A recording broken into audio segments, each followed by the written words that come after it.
Please call the police. Worried about my retirement, had saved up 30 million yen. Immediately after my eldest son moved out, I could not find it no matter where I looked. I called my oldest son while my second son handled the situation, including calling the police. Then my oldest son said, with great force, "Don't call the police." I was surprised at the force in his voice when he said, "Don't call the police." But I had already called the police. I am Kelly Johnson. I worked in the city at a young age, then got married and gave birth to 2 sons. My 2 sons, Stephen and Kevin, are already married and have families of their own. My husband passed away early due to illness. When I turned 65 years old, I had successfully reached retirement age from my job. I had been worrying about my retirement and had been saving $300,000 steadily. Therefore, I am not worried too much about my life at the moment. I am of age, and it is time for me to think seriously about various aspects of my future. At that time, Stephen, who had been living with me all his life, was going to move out of the house. I knew the subject would come up at some point. That is because Stephen's wife, Anna, had told Stephen some time ago that she did not want to take care of her mother-in-law. I myself have no desire to have Anna take care of me. On the contrary, Anna could neither cook nor do any housework at all. So I had to do all the work for Stephen and his family. Stephen, have you decided where you're going to live next? Well, we haven't decided yet. I will decide soon. When you decide on a date to move, let me know. Kevin and his friends are going to take us on a trip to celebrate their retirement. I understand. I'm saving up money now, so as soon as I'm done saving, I'll move out immediately. I called my second son, Kevin, to let him know that Stephen was moving out. Kevin said, "If my brother is going to leave the house, I'm worried about my mother's security. Why don't we install security cameras? Also, if my mother lives alone, there is a big chance that she will be targeted by burglars," he advised. That's true. It's been saying on the news that elderly people living alone are easy targets. Besides, the trip I'm planning to take with Kevin's family is a bit long. Indeed, since no one was going to at the house for quite a while, I was a little bit worried. It is better to deal with these things quickly, so I purchased a security camera that Kevin had researched for me. As a result of rushing the order, it was going to arrive tomorrow. We had no idea that this security camera would play such an important role later on. One day, a few days after Stephen and his wife reported that they were planning to move out, Anna asked me about the moving expenses. Mrs. Johnson, to be honest, I've been fired from my part-time job, and I can't raise the money to pay for the move. I'm really sorry, but can you lend me some money for moving expenses? What? Wait a minute. You said you were fired from your part-time job. Anna, what did you do? Mrs. Johnson, please lend me the moving expenses. Please. Anna asked eagerly, so I hesitantly agreed and gave her the money she needed to pay for the move and to live there temporarily. Please pay me back, really. Okay, I will pay you back. She always replies properly, as I thought to myself, I have to talk to Stephen about this. A few days had passed by. However, Stephen did not want to proceed with the preparations for the move. Noticing this, I became worried and asked about the situation. As a result, I learned a startling fact. Stephen, aren't you going to move out? The other day, Anna asked me about your inability to raise money for the move, and I lent you some money. What? I don't know what you're talking about. What? Wait a minute, wait. I was so shocked that I stopped thinking and asked Stephen one more time with my eyes wide open. Well, Anna had said she would pay back the money after you moved out. Seriously, I didn't know. So, how much did you give her? Well, $3,000 for moving expenses and temporary living expenses for after the move. What? There's no way I can repay that kind of money, because I'm working as a temp right now. But Anna asked me to lend you the money for the moving expenses. I was so surprised that I could not keep my voice down. While I was talking with Stephen, Anna came home. I rushed to the door and asked her what happened to the money I had lended her for the moving expenses. Oh, I'm sorry. I'm sorry.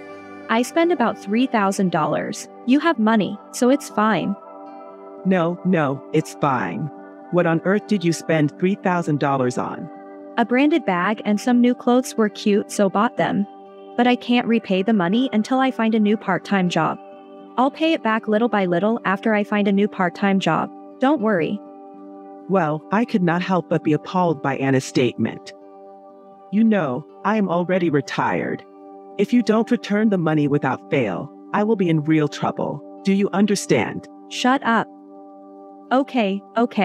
I understand. Is this what people around here call bullying the wife? It's really a pain in the ass. Oh, I can't wait to get out of this house.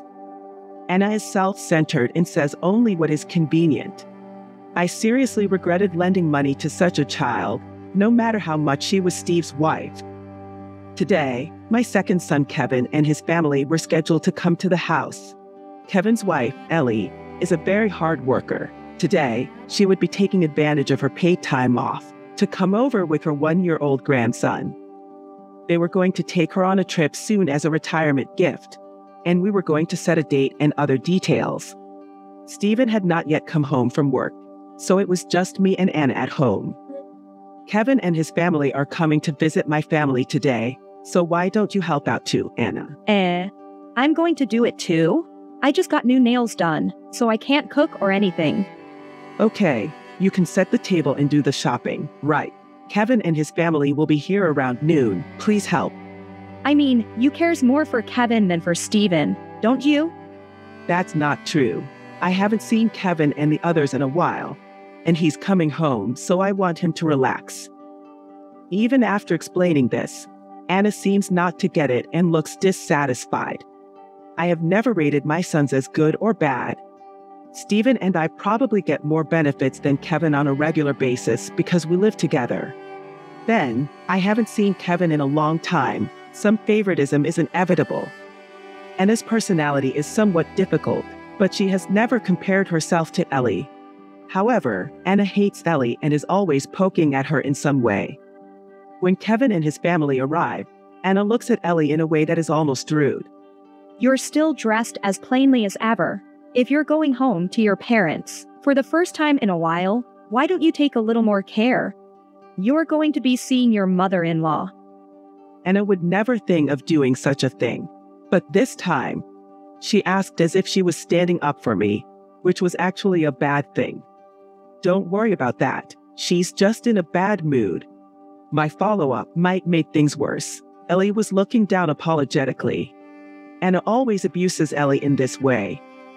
Seeing her in such a state, I can't help but defend Ellie, but Anna doesn't seem to like that. When I went to the kitchen, I gave her a quick warning. Anna, can't you talk a little nicer and get along with Ellie a little better? I feel sorry for her. I'd like to get along with her too, but Ellie's gloominess makes it impossible. Why are you defending Ellie? I want you to stop treating her differently than me. I don't mean that. We don't like the way you treat Ellie. It makes me sick. As I thought. Is it because they have grandchildren? I'm certainly happy that they have grandchildren, but I'm not giving any special treatment or favoritism on that account. Anna glanced at me and then sniffed uncomfortably. I wonder if she got my point. Why don't you let Ellie do the work of putting this out and all? Ellie is taking care of the kids. You see. After all, you are giving her special treatment because she has grandchildren.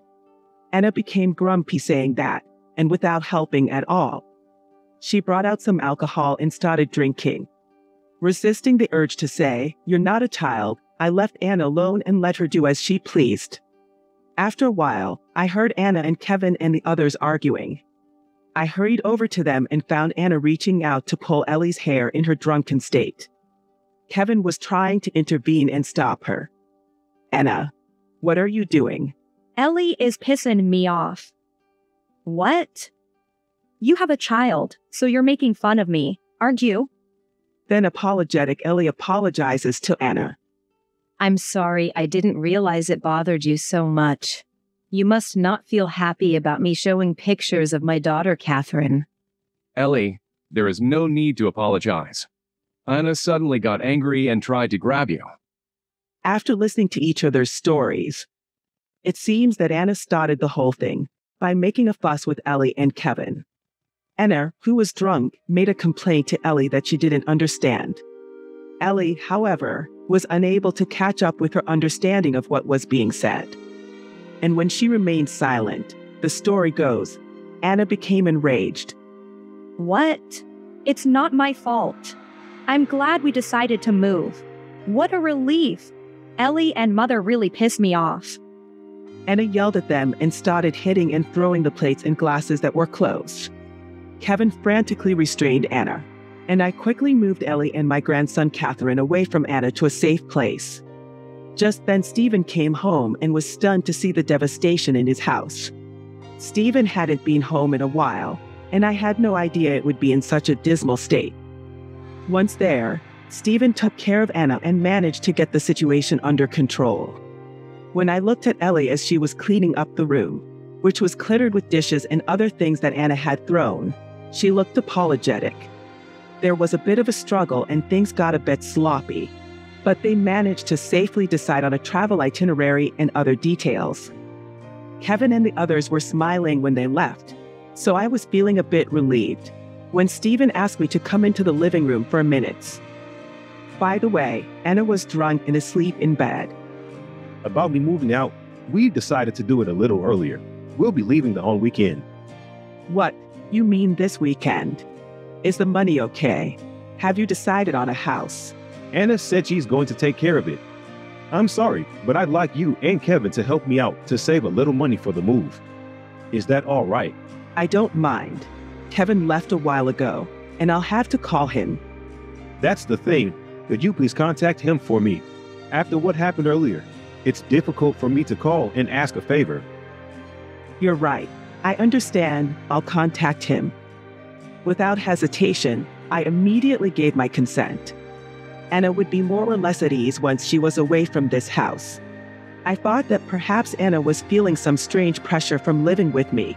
Judging from the way Anna was earlier, it might be hard for her to see Stephen. But I thought it would be good if she and Stephen could spend time together peacefully, with smiles on their faces. I called Kevin and the others when they returned home and explained the situation. Kevin and his family agreed with me and gladly agreed to help with the move. A few days later, today was the day Stephen and his wife planned to move out. After seeing Stephen and his wife off, I returned to the living room. Actually, starting from tomorrow, I'm planning to go a trip with Kevin and his family. Thank you for today. With this settles, I hope Anna and Stephen can be at ease. It's fine. It's favor from my brother. It would be nice if things calm down some due to this. So Kevin and his family could take a break. I served tea. While they were enjoying their break, I returned to packing for trip. I knew I would need some money for the trip. Thinking that, I opened the drawer where I had kept my savings. When I opened it, I was so shocked that I couldn't speak. Kevin, oh my God, when I rushed to the living room where Kevin and his family were. They were looking at me with surprised faces, wondering what had happened. My savings, my bank book, where I had been saving little by little for my retirement, is nowhere to be found. When I said this, Kevin and the others rolled their eyes at the suddenness of the situation. Huh? When? Why? Was it a thief? What should I do? As I panicked and fretted, Ellie fearfully asked, how much was in the bank book? I've been saving it for a long time. $300,000, wasn't it? Kevin and the others froze at the amount. Kevin, we've been robbed. Call the police. I said this to Kevin in a voice close to a shout, and he hurriedly picked up his cell phone. Come to think of it, what about Stephen and the other stuff? A robber had come. It would be a problem if while they were unpacking their belongings, they noticed important things were missing. I quickly called Stephen. Stephen, our house has been burglarized. I don't know when they got in, but please check if anything important or expensive is missing when you unpack. What?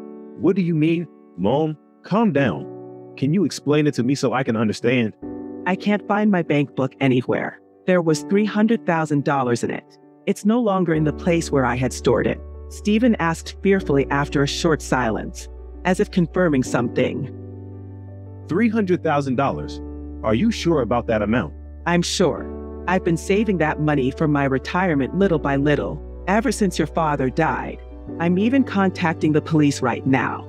As I desperately tried to tell him, Stephen shouted in a surprisingly loud voice, "What?" Wait a minute. Don't wait. Ellie called out to me as Stephen was getting quite impatient. Sorry to interrupt. I'm sure you installed a security camera in this house the other day, right? Did you put one in your room? Oh, yes, that's right. I installed one in that room too, just in case something happens. Why don't you go check it? I had forgotten about it until Ellie told me, but I had indeed installed a security camera in my room as well. To check, I hurriedly took out my computer that I had stored in the closet. I am not familiar with computers and don't know how to use them, but it is very hard to remember how to operate the security camera with my cell phone. Kevin noticed that and gave me a computer he was no longer using. I entrusted the computer to Ellie to check the security camera footage. Ellie operated the computer with ease and seemed to be able to check the footage immediately. But she was immensely surprised. Seeing Ellie's reaction, I immediately looked at the computer screen myself. No way. At that moment, Stephen's voice echoed from his cell phone, which was on a call. Wait a minute. Don't call the police, because Anna will get strange suspicions. I listened to Stephen's appeal as I was about to lose consciousness. Half an hour later, Stephen and the others, looking rather hurried, drove back to the house. I was seething with anger as I stood in front of Stephen and the others. Have you already called the police? Sorry. It's a slight discrepancy. A misunderstanding. I'll explain it to you properly, so will you please not call the police? I'm sorry. I already called the police. It's too late for that. You're going to explain it to me, aren't you? What is it? As I was saying this while holding in my anger, Stephen looked toward Anna with a worried look on his face. Anna says I haven't done anything wrong while staring into the distance. Anna's attitude made me even angrier. I heard that. This was given to us. Besides, if you call the police, Anna will be arrested. I'll return it now, so will you please forgive her? Saying this, Stephen returned my bank book. When I checked the bank book, I found that a considerable amount had already been deducted. The cost of moving and the cost of the apartment I was moving to. What Anna had meant when she told Stephen I'll do something about it was to use the money in my bank book without my permission. The security camera in my room clearly showed Anna taking the bank book out of the drawer. I've told you many times, you know that, don't you? This is my retirement money. Why did you take it out without permission? When I questioned and asked Stephen and the others, Anna sniffed and insisted. It's obvious. I've been living here with you and was treated terribly. It's only natural that I should receive this as property division, right? What's wrong with that?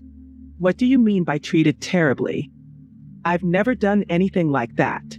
Anna, you can't do anything, even the housework. But did I ever force you to do it? You ate 3 meals a day, didn't you? So, what's your problem? Anna's face turned red like a boiled octopus, and her eyes were fixed on me. I was always compared to Ellie. It was like she was telling me to give her grandchildren. It was very painful. She's so happy, saying things like, "It's been a long time since I've been home," and even inviting me over to her house. I was in mental anguish. Anna makes such paranoid claims. Even if it were true, I could not forgive her for this incident. Stealing something that belongs to someone else, no matter what the reason, is a crime. Do you know that you are a thief? I also live in this house, so what's in it is also mine. Isn't cruel to call me a criminal. Anna, who was stating nonsense, started to cry. Stephen said to me, asking to forgive her, "Mom, I'm really sorry. Please forgive her. Please?" I wondered if he thought he could be forgiven for stealing $300,000. I was getting angrier by the second at Stephen, who was half-heartedly responding to me, and Anna, who seemed to not grasp the situation at all. Then Kevin, who had been listening to the whole time, suddenly stood up and slammed his fist on the desk. What have you been saying all this time? Saying whatever you please? This is ridiculous. Kevin glared at Anna with a furious look on his face. How can you behave like that toward your mother after living freely in this house for so long? Even from a third party's point of view, she treated you well and with respect. Also, Stephen, why won't you tell Anna that what's wrong is wrong? Stephen, she's your wife, isn't she? Get a grip. Kevin's anger showed no sign of subsiding, and he turned his attention to his brother Stephen. Stephen, with a sweaty, worried expression, gulped tear. It couldn't be helped. I seriously had no idea. You didn't know. It's not just this time. Why didn't you warn her? It's because you don't warn her that your wife does whatever she pleases. Besides, this isn't Anna's house. It's Mom's house. How can you interpret it as you can take it without permission? That's a crime. Kevin said and pointed at Anna. Anna was offended by Kevin's attitude and behavior and made a very disgusted face. Huh? What are you talking about? You mother's boy. Why is it my fault? You're so cocky even though you're my brother-in-law. I'm older than you. Of course you're in the wrong. Why don't you think it's wrong? It's not right. I'm mad about incident with Ellie too. Why should my wife be bullied around by someone like you? Do you have any idea how worried Ellie was? Perhaps overwhelmed by Kevin's momentum, Anna turned her gaze downward in the other direction. Ellie hurriedly calls out to Kevin. She must have decided that she needed to calm her husband down. Ellie's words helped him regain some composure, but he still could not forgive her. Kevin stares at Anna the whole time. Hi, I'm sorry. It's true that I let Anna go unchecked. This is just an excuse, but even if I told her, Anna wouldn't listen, so I gave up. Stephen said that and then fell on his face. Anna says, "Why don't you take my side? Take my side." But Stephen did not listen to Anna's request. This is too cruel. You should be on my side. What are you talking about? Stop it already. It's true that you stole Mother's bank book. When Stephen told her this, Anna became hysterical again. She smashed a nearby vase and took it out on him, then turned away with a sour look on her face. Then the police rushed into the house. Perhaps the sound of the earlier breaking of the vase was loud and echoed outside. Anna, who had started flailing at the sight of the police, gets restrained and looks toward us. I tore my gaze away from the police and glanced theatrically at the security camera. The police looked at it and saw the video of Anna stealing the bank book and took her into custody. Stephen, say something. Clear up the misunderstanding. Save me. No, I can't do it anymore. I can't defend you. Why are you saying that? Stephen, help me. No matter how you think about it, you're too selfish. How can you blame your faults on others, on my mother? There's no way I can defend you. Stephen took his gaze away from Anna and looked down, trembling a little. I've run out of patience. Anna, let's get a divorce. Anna stood there stunned, perhaps shocked to hear those words, and stopped resisting. Wait a minute, Stephen, are you sure about that? That's not a good idea, is it? Mom, even I warned her at first, but she didn't listen to me. She just keeps running away whenever her situation gets worse. I can't continue this marriage anymore. I don't think I'll be able to withstand it. Stephen had been worried over Anna quite a lot. Hearing it as a sad cry, I could no longer blame Stephen. After all, he's my son. Maybe I was being naive. After seeing Anna off to be taken away by the police, Stephen sat dejected and lifeless. Later, the police interrogation revealed that Anna had also committed marriage fraud. Stephen, who had been quite distraught by this incident, was shocked by the follow-up. He was told that he would not be able to avoid jail time for Anna's crime. Stephen and Anna's divorce was then finalized. Anna had to refund the money she got from the marriage fraud and pay property division to Stephen. Stephen unbelievably offered to take care of a part of the money. Anna had to repay for the marriage scam. The reason for this was to take responsibility for his failure to properly stop Anna. After that, I went on a trip with Kevin and his family. It was very fulfilling and fun to spend a long time with my grandson Catherine for the first time. Stephen and I live together as before. Stephen is working hard toward his goal of quitting his temporary job and getting a full-time job, although it is because he has to pay off the debt. The slightly unreliable Stephen is gradually looking forward and growing. I am happy to see him so close to me.